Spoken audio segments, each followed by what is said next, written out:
Good afternoon at magluto ulit tayo guys ng ating ulam. Ang lulutuin natin ay sinigang na hipon. At syempre dito sa ating kusina kailangan natin ng ating sandok, ating lulutuan at ang syempre lahat ng ating pang-spice. Ayan guys. Umpisa tayo guys. Okay, ito siguro. Hello guys! So ngayon magluluto na naman tayo ng ating masarap na sabaw. Ito guys ang ating lagyan lang shrimp ang isisigang natin, pero gusto ko lang lagyan ng 3 pirasong pork bones or ribs para naman maghalo yung sarap ng pork at saka shrimp.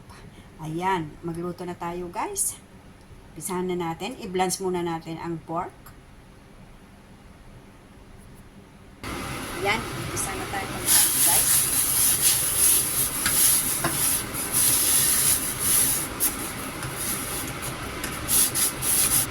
Ayan, guys. Pakuluan natin ang tubig. At para hindi masayang yung oras natin, ilagay na natin ang kamatis. Then, ang luya at ang sibuyas. Yan. Takpan at pakuluan. Yan, pagkumulo. Lagyan natin ang pork.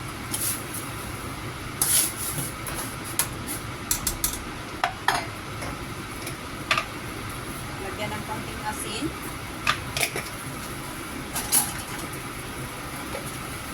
Lagyan din ng konting nor. Takpan ulit. Ayan guys, takpan at lutuin lang yung pork bones. Pag luto na guys, dahan-dahan, pakuluan lang natin ng mga 20 minutes siguro kasi yung bones is hindi naman siya yung makunat at masyadong malalaki. Yung bones na ginamit natin guys is yung pork bones na madali lang iluto. Okay, so antayin lang muna natin guys na maluto. Ayan guys, baka pwede na.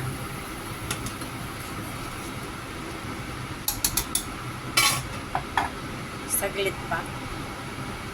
At pagka pagka malambot na yung pork ribs natin, pwede na tayong maglagay ng gulay. Kahit anong gulay, kung meron kayong okra dyan, kung meron kayong talong, kung meron kayong, ano pa ba yun? Yung isinisigang na gulay, sitaw. Pero wala ako guys, kangkong lang ang meron. Yan. Enough na ako doon sa kangkong. Masarap siya na ilagay sa sinigang. Tapos lagyan din natin guys ng konting sinigang mix. Ayun, tapos templahan lang natin ng konting patis mamaya kung kulang yung yung lasa ng sinigang mix. Pero kasi yung sinigang mix may alat na po yun. Kaya hindi ako masyadong naglalagay ng panempla muna bago na pwede naman tayo magdagdag mamaya. Okay, so from there pwede na tayong magdagdag ng tubig guys. Ilang tasa ba ang iinumin natin? Pwede siguro yung 2 lang. 2 tasa lang. Ayan. Tapos pakuluan natin. Pag kumulo na guys, pwede na natin ilagay ang ating gulay.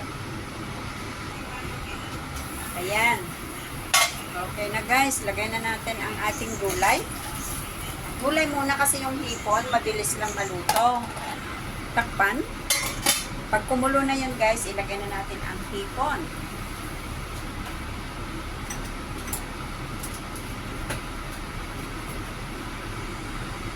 Ganyan lang kasimple ang ating sinigang guys. Ayun, oh. Ngayon, kumukulo na, pwede na natin ilagay ang ating hipon. Ayan guys, oh. Yan, oh, wow. O, diba guys, ang sarap. And then, takpan. Tapos, ngayon naman, pag kumulo na, pwede na tayong maglagay ng ating sinigang mix. Para naman hindi masyadong mangitim yung ating gulay, ay tanggalin muna natin yung gulay natin. Ayan, I think tama na. Pwede na. Oh, kumulo na guys. So, ang gawin natin guys, dahil ayoko nang mangitim yung gulay natin, yung dahon ng dahon ng kamote, kangkong, tanggalin natin guys. Pagka naluto na yung gulay, tanggalin muna natin. Tapos, pag natanggal na, ay ilagyan natin ng ating pampalasang sinigang mix. Wow! O, di ba guys, ang sarap. Ayan, ang sinigang mix. Ayan, panay na ang bowl niya guys. Ayan. Ayan guys, pwede na natin lagyan ng konti lang yan, huwag naman masyadong maasim. Ayan. Okay na yan. At tikman natin ang sabaw guys, kung tama na ba. Oh, ang sarap! Kain na tayo guys! Ayan, at kain na tayo guys. Samahan niyo ako. At maglalagay lang tayo ng ating Coca-Cola. Matagal na tayong hindi nag-coke guys. Kaya namimiss. Ayan, samahan niyo ako guys. Kain na tayo dito sa ating sinigang na hipon na may kasamang pork. Ayan, tamang-tama naman ang ating baso. Alright, kain na tayo guys. Ayan, so ready na talaga tayo guys. Kain na tayo. Maraming salamat sa inyong pagsama sa akin at ang inyong panonood. Thank you guys.